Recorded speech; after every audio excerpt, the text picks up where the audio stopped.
We had a couple of deaths in the last, yes, so who was it who went from West Side Gym? Yeah, Louis Simmons. We don't really know what we happened know with of, just keeping respectful to families, in the last 10 days, there's been 6 deaths. From the strongman world? Within the industry, there's been 6 Just within deaths. that? Just the fitness industry, if that's what globally. you want. Again, we can put it down to being a coincidence, a freaky coincidence, or anything like this, but... we had Boston Lloyd died recently. Do you know who they actually did the autopsy? You know what he died of in the end? It was aortic bleed. Yeah. It was genetic issue. His father had it, but obviously it was not helped by his use of pharmaceuticals. Well, I mean, if one of the things that his HDL was extremely low, he had extremely stiff arteries. His heart had calcified. There's other sort of factors into it. Yeah. But it certainly didn't help. And then there's been a young lad who passed away in Peterborough. Not even 30. There's been a few, things. And again, I can bark about this until the cows come home. We said it 15 years ago that after a certain amount of time, these things will become common. Yeah. And we're just at the start. And again, whether I'm dead or alive tomorrow or not, but within 2 or 3 years, it will be a regular occurrence. Because it's been 15 to 20 years people have been using these drugs in high doses. And now it's starting to catch up.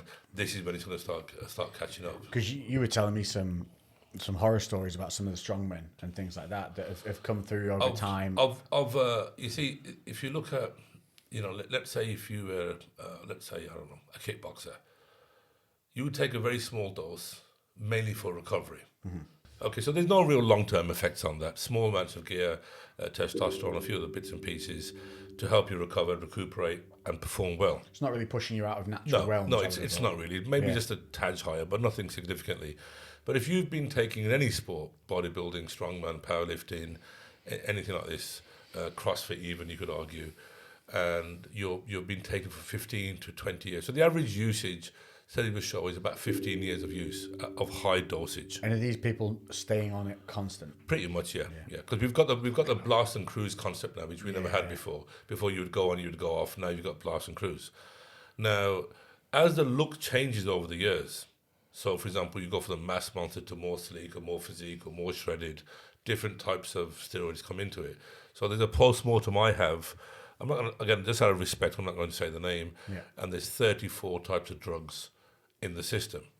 Now, some of these drugs were unknown. I was going to say, so how many of those are recreational, do you reckon? 5. Wow. 5. So 20 odd pharmacies. Different types of things. How do they even keep track of that? There. Now, what you get, it becomes this sort of internal self-pharmacy prescribing. So you hear this. So, for example, telmisartan now, new drug, everybody's talking about it. Oh, it helps scarring, it lowers your blood pressure. So a lot of the guys on the cycle are taking it. But theoretically, if your blood pressure is fine, why would you take a drug to reduce your blood pressure when it's fine? Yeah. And the theory can help with scarring. Maybe it can, maybe it can't. I don't know. Now, so after a continual, let's say if you're 45 years old, 15 to 20 years of gear, more than half your adult life, there will be side effects. Yeah. I mean, that it doesn't take a genius to work that out. There will be side effects.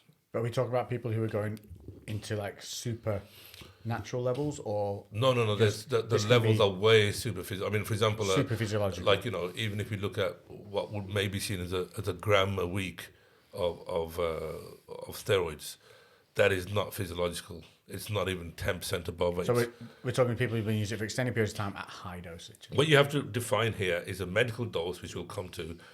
These are non-medical doses. Right. So just to separate the two, a medical dose will come to. These are basically sports performance doses at the highest level of strongman or bodybuilding or powerlifting. Yeah. Okay.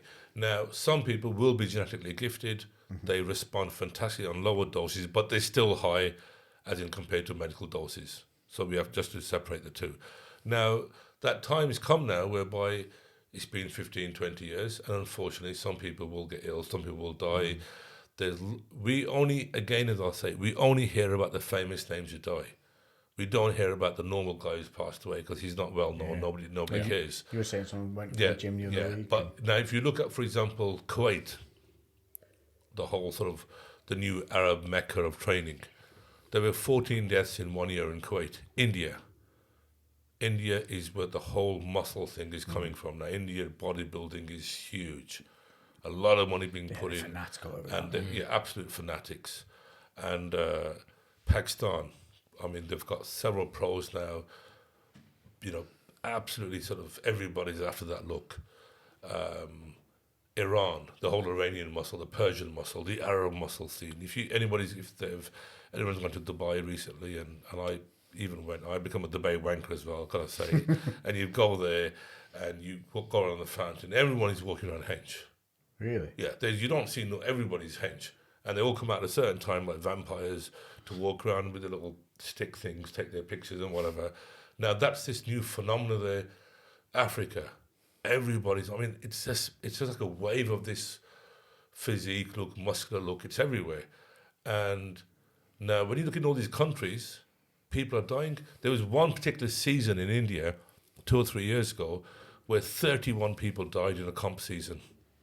None of them were pro. They were all just at local competitions. Is that diuretic use? Diuretics, yeah. That was all diuretics. But if you say something, you're a coach, you're well known in America. By the time that gets to India, it's like they're doing it in America, so the view would be they're doing it in America. Yeah. So we got to fucking do it.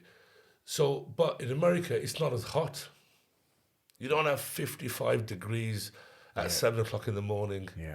And, they've got air conditioning. You're in the heat all day. You don't need diuretics. I mean, if you look at the Indian packs and the physiques coming from there in bodybuilding now, PCA, IPB, the guys are shredded. Yeah. Not mass monsters, but shredded. They don't need diuretics.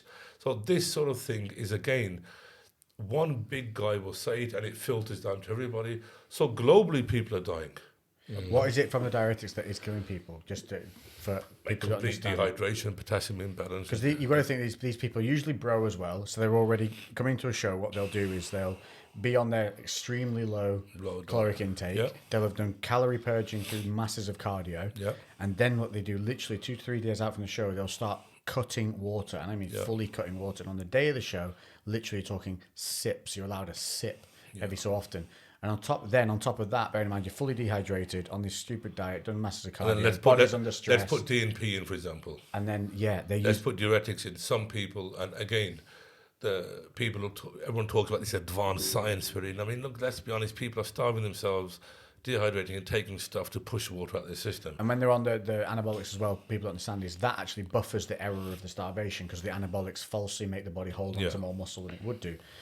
But so they're dehydrated, they're in this low caloric intake, mass deficit. Then they're adding a diuretic in. So that again is going to rid them of water that's already not in the body. So what does that? Is it called strokes? What is it to do with blood pressure issues? There's several things happen. One of the main things that happen: the blood becomes thick, becomes like syrup, sticky, easy called the blood clot, and you die. Okay, so if you look at Mohammed Benazizia, he's the only guy ever to beat Dorian Yates. He died on stage, and at the time they couldn't find. It's got to be 25 years ago. They couldn't find a place to do an IV on him. Just nothing. Nothing there at all. And he had the most unbelievable physique of that era. I mean, he beat Dorian. Yeah. The guy was absolutely fantastic physique. So, in conclusion, when there's been a long use of high doses, the risk is there. Now compare that to a medical dose. So, and this is a good way of explaining this here. But you would never use any diuretics, would you? No, never. Unless you're diabetes, you've got certain conditions. So going back to now, normal testosterone, a medical dose. So imagine, for example, if this here is the top of your normal level. I don't know if this can be seen here. Yeah. So for people not watching the video, we've got 2 glasses here. One is about a quarter full. Being very scientific, full. Or is it a quarter empty? Oh yeah, 3 quarters empty. Right. I'm going to quarter full and 3 quarters. Yeah, so this one here is here, and this is the top end of normal. So when you're taking testosterone, I was going to pour your drink into here to demonstrate, but you roughly would be about there. So you're still under the top end, but you're not lower. You're in that middle bracket. So if you imagine, put your hands up in the air, guys. Yeah. So if you've got low testosterone, basically. So imagine here.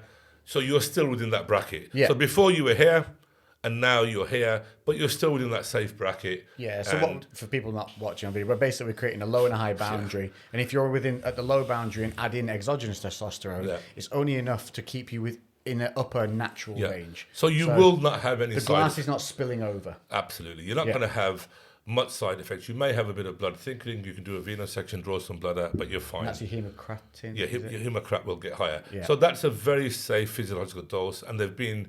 I mean, one of my guys, he's been on it for 41 years. Wow. Okay, and looks amazing. Generally, very healthy living. Looks fantastic. Now he had an accident, a motocross accident. I mean, God knows, before I was even born, and it reduced his function, but he's fine now. So you're staying within a physiological amount, okay, and so you're not really going to do much damage to yourself. You do your prostate checks, you do your heart echoes, etc. You're going to be fine, and fairly, you can argue even up to the end of your life, pretty much you can do it.